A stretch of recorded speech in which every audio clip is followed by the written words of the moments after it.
Tulāfale. My name is Milo Fully, also known as Skolar, 1/3 of the Dirty Outfit. Shout out to Crude and D-Dub, my little brother and my nephew. Yeah, we're here in Dawson, South Auckland, the flagship of Ōtara. Welcome to the home of the Bravos. Yeah, ever since I was 7, when I was 7 years old, I heard my first Tupac song, All Eyes on Me, CD2, track 1, The Blind Stares of a Million Pairs of Eyes. I'm sure everyone's heard that. That's when I fell in love with rap. And in terms of actually trying rap ourselves, you know, like me, Crude and D-Dub, I used to babysit them when I was like 9, 10, and that's when we would start like trying to rap to each other, you know, battle each other, or come up with difficult words to rhyme and stuff like that. So yeah, around 9, 10 is when I probably first started trying rap myself, I'd say. My father, rest his soul, he was a makai, kapo'i titi, fully. So he was a makai from Sāmoan, and he was also the treasurer at our church, Ōtara Ōtara Methodist Church. So he was always speaking on behalf of the family and the church at events and stuff like that. So we got to see the chief style penmanship, and he would study a lot and make sure everything was solid before speaking. So yeah, I got to experience it at a really young age, yeah. And that's your makai name now? That's my makai name now, yeah. So I got his makai name about 3 years ago now, yeah. I got my dad's makai name because that was one of his dying wishes, for all of his kids to get the makai name. And so all of my brothers went and got it. And to be honest, if it wasn't for the LUMANA'I show that we did in 2018, my mind wouldn't really be open to even practicing it. I'm still learning now from you guys and Musu and Lemoa. You know, my mind's open to learning more about it and maybe putting some of it into play in my actual life. But I'm still a child in that world, to be honest. My dad was real frank and honest, you know. He was a very stubborn man when it came to the truth. I'm sure he'd want me to speak about it, but we even left our church because he was very frank and honest with people in power, that everyone would brown nose, and, you know, I don't know what Lemoa would think about me speaking about it, but it's my dad, you know. So my dad did the same thing too. Like, that's what I mean, it's quite common, but yeah, it's real. My dad was always about the truth coming to the surface. So it's just something that would carry on from him, and I don't like having to bite my tongue unless it's for my mum, you know. That's the only time I'll walk on eggshells when it comes to the use of my words, is mum and whoever mum respects, and, you know. Otherwise, I'd rather receive things straight and give it to you straight, because that's truth. That, you know, the truth will set you free. That's the. I know I can't swear. I couldn't care less about like what the world thinks about truth, because it's just a massive battle of good and evil. So it always has been since I was a kid, and like if we live in a world where you can't speak honestly, then the devil's winning us, you know. Like I don't understand why. I don't understand the term PC and, you know, being politically correct and all that kind of stuff, because I was always taught to be honest. Even though I was a little liar when I was younger, you know, you know, just to save myself. But that's basically what's happening on a bigger scale, you know. People rather like push an agenda and lie about what's real to keep people's feelings safe or whatever it is. I hate it, to be honest. I don't like it. I don't like that it's infecting countries close to us. It feels like it's getting closer, eh? You know, those kind of laws are going to be pushed here. That kind of agenda is going to be pushed here. Especially this place, you know, Dawson in particular. You know, Ōtara altogether has been the flagship of hip hop, in my opinion, throughout New Zealand, throughout New Zealand's history of rap. And then the people that came up from this area in particular, you know, Sick, Face, you know, rest in peace to Dawson Face.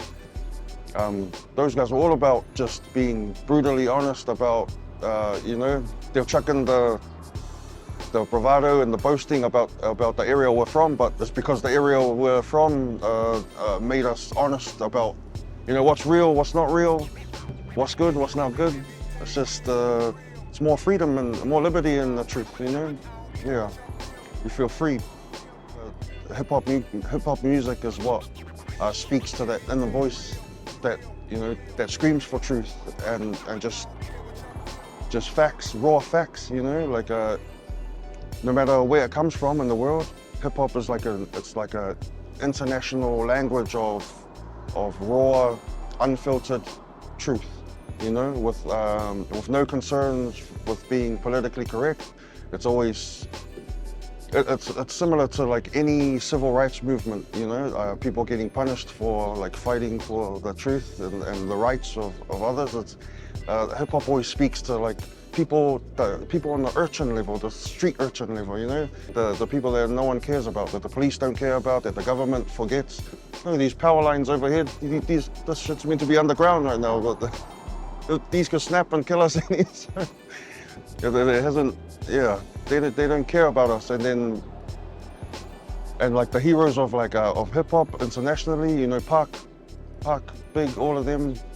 And then the local heroes, they're the ones who speak our truth, you know, it's all the local problems that we face on the daily. So naturally we're going to gravitate to it if that's what we're seeking, you know. Yeah, it's all about truth, like, you know, hanging with the boys, like, and like trying to show confidence that you might not have yet, you know. Like when you're younger and you're thrown into a school, like, you know, I went to Ōtara College. Ōtara College was gangland in 2001, 2002. So you have to show confidence whenever you're out there, especially if you want to live like the kind of life that that people in hip hop live. You know, not saying everyone in hip hop is like a gangster or anything like that, but it comes with that gang life. So you hang with like.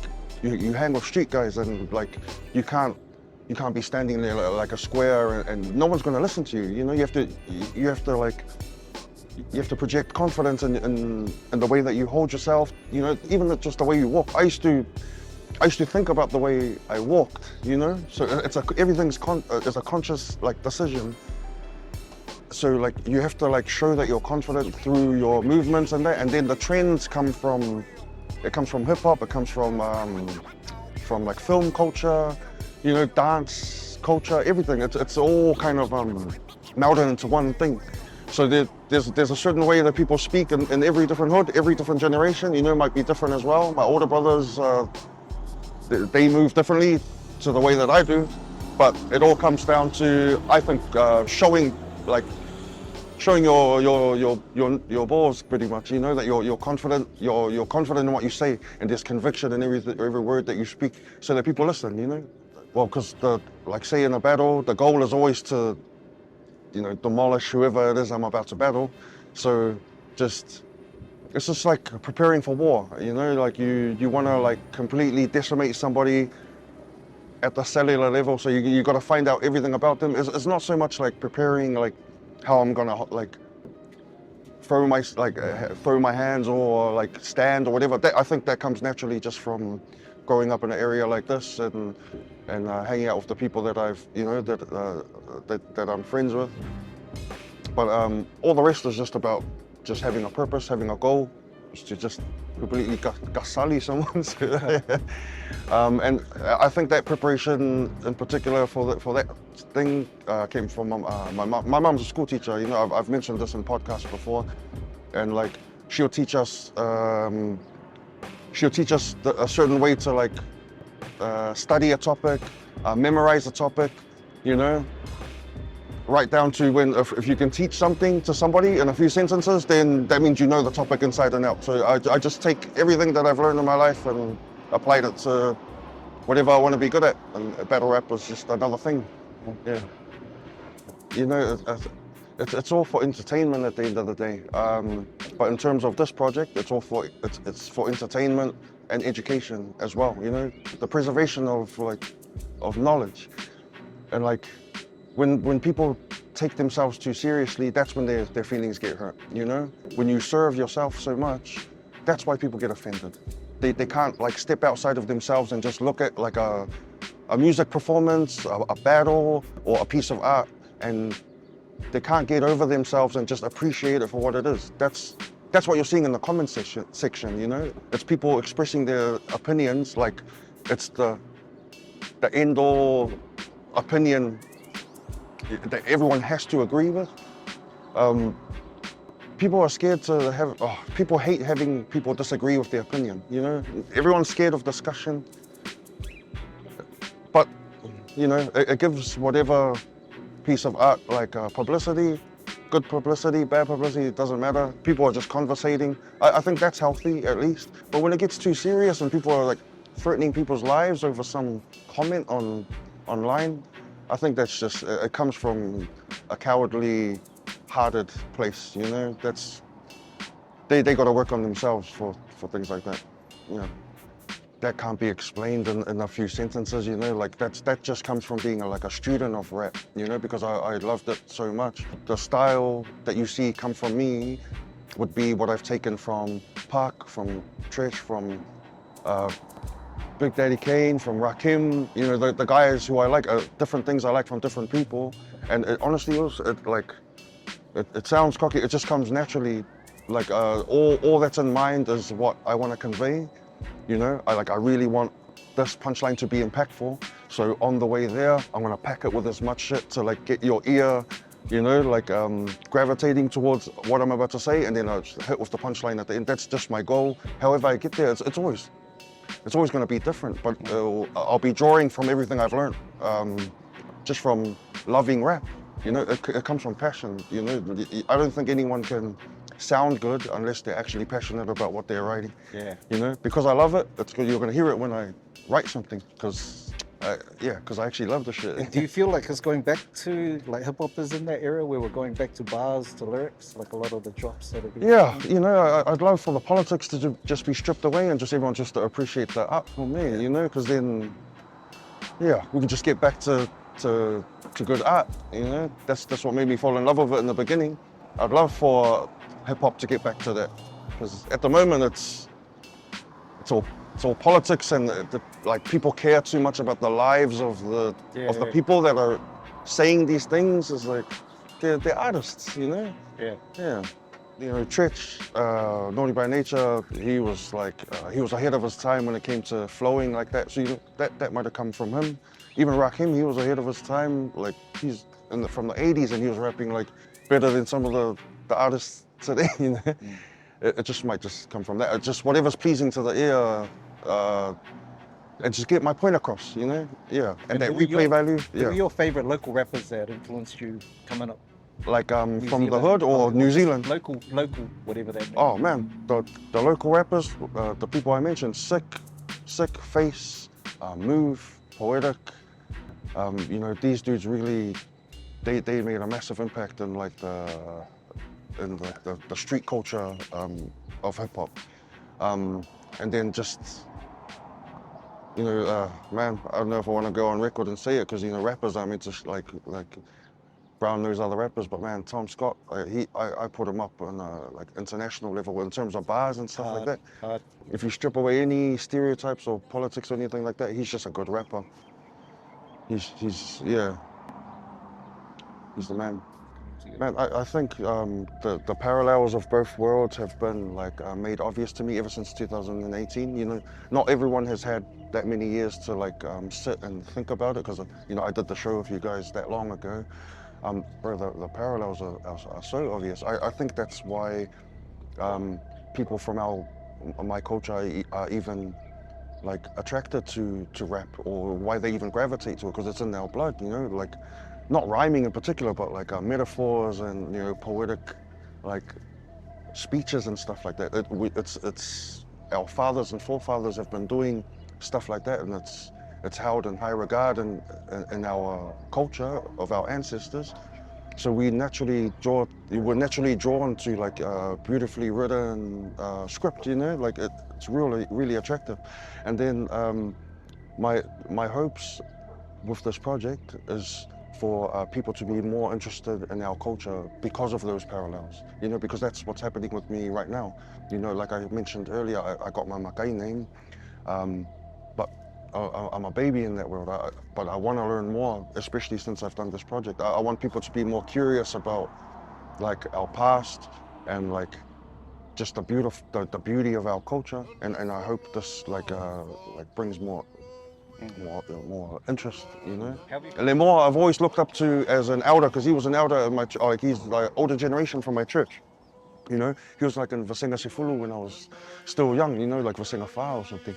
So I already looked at him like an adult, but it's weird that like everyone that's doing it big in that world, like Musu, who's younger than me, feels older than me, just because of like you know, I feel like it's because I held my dad so high, we hold our elders so high. So when someone as young as Musu is like that, like well-versed in what our ancestors used to practice, it just gives them this like, I look up to Musu, man. The way he's doing it is really big. He gets a lot of recognition just for being so like he's like the battle rap king of that world in my opinion. And like I might not know that world that well, but I feel it. You know, when I battled him, you can feel when you're battling the godfather of something, you know, the final boss of something. And that dude, yeah, it just piques my interest in it, you know, in that whole world, because it's like I want to learn that. I want to be that good at that, you know. Hard. Yeah. Solid. My hopes for this project reflect what I'm hoping for the world, you know, like Musu and Lemoa and them are coming from like a world of like order and tradition, rigid like rules and stuff like that. And then I'm representing like a world of chaos where we're trying to like trying to get the truth to come to the surface out of that chaos, you know, we're telling it raw like how it is. And like I want to see that gap bridged between those two worlds, you know, without conflict. And I think this project is like speaks to that kind of notion, you know. That it would be beautiful to see that happen. Like it doesn't have to end in war and conflict, you know. Discussions can be had in a healthy way, just like it has been with this project. I've learned so much from that, because I was in everything that I say in my monologue, you know. Once you see it, I'm sure a lot of you have thought like the exact same thing, and just against what the church used to push and what our parents used to push, because we had a lack of understanding. And now that I have a bit more understanding, you know, it makes much more sense.